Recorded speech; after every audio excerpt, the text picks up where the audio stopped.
An awful lot of debate here at the Oil Council about the future of North Sea oil and gas. Well, somebody who has a very specific view about it is Alison Baker, who is PwC's head of UK oil and gas, and she joins me now. So everyone's agreed that we're at the sort of, if you like, poised at an inflection point for the sector. It's either a new beginning or it's the start of the decline. What is it for you? There is absolutely an opportunity for a new beginning. I think the Wood Report is a great catalyst for the industry, and it's up for both the industry in conjunction with government to take that in hand and move forward. I think the establishment of the Oil and Gas Authority is a good step forward. Undoubtedly, a key theme from yesterday and this morning has been greater collaboration. As an industry, people have been used to dealing in joint ventures, but this is very much about real deep cooperation, shared alignment in terms of goals, profit metrics, other metrics that will help the businesses go forward. It will also need technology, and we'll come on to that later, and innovation to really try and extract that last piece of oil and gas offshore. There are clearly, as we heard yesterday in the gas session, some onshore opportunities, and again, that will require greater incentives from the government as well.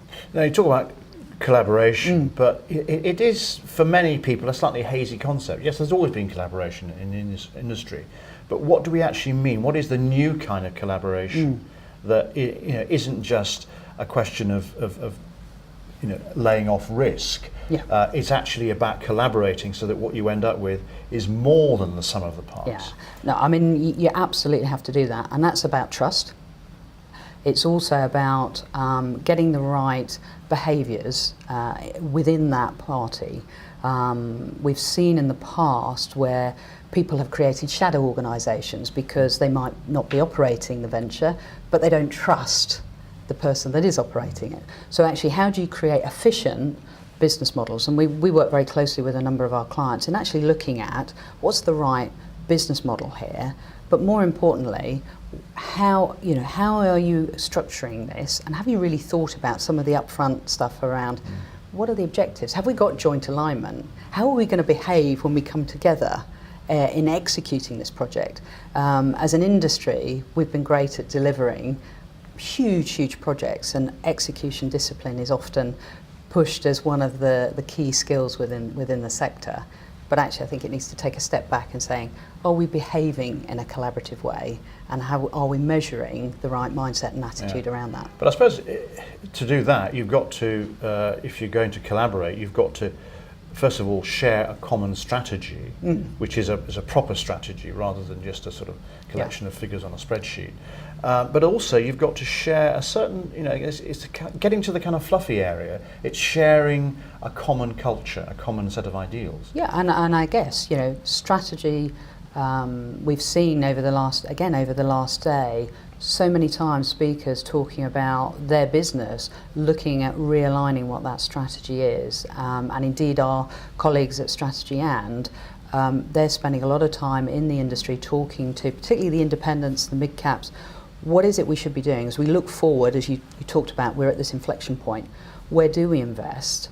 But then how do we invest, and how do we come together with others, because we can't do it on our own, and particularly at that lower oil price. So I do think there's an important piece, and again, one of the areas we spend a lot of time with our clients, how do we measure things? How do we help people measure some of the things that are potentially slightly more qualitative in terms of those attitudes and behaviours? And how do you do that? So we actually have a team of people. It started in banking, as you can imagine, post the crash. A lot of fallout in terms of what were the board behaviours, what were the management behaviours. So we actually do behavioural audits, can you believe, now. And so we're now extending those discussions into the oil and gas industry as well. So I suppose that's two elements of the solution to it, but I suppose technology is also very important. And that's perhaps the biggest challenge, because when people think of technology and innovation, they think it's going to be expensive. Yeah. In a low oil price environment, that's not compatible. So what do you mean by innovation and technology?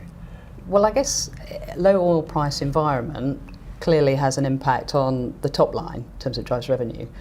But fundamentally, people can focus on the bottom line in terms of what can they do around the cost base. And technology and innovation will drive and seek to drive that down. So you've got to take that opportunity. I think the big challenge that we see is the resistance to technology, new technology. And if you put yourself in the shoes of an asset manager having to deliver day-on-day production, if he's being tasked with introducing a new technology, it's actually quite difficult. And we heard yesterday a number of the speakers talked about resistance to new technologies, new ways of doing things. And therefore, actually, from our perspective, it's how do you encourage breaking technology, breaking down those barriers, breaking into the business as opposed to breakthrough technology, which is where you might see something that is very expensive. Some of these things are quite simple ideas. It's actually how do you get them implemented. Yeah, so I suppose in a sense it's smart technology, but using technology in a smart way, and that's the secret of success. Absolutely. Alison Baker, thank you very much indeed for joining us. Thanks, Nigel.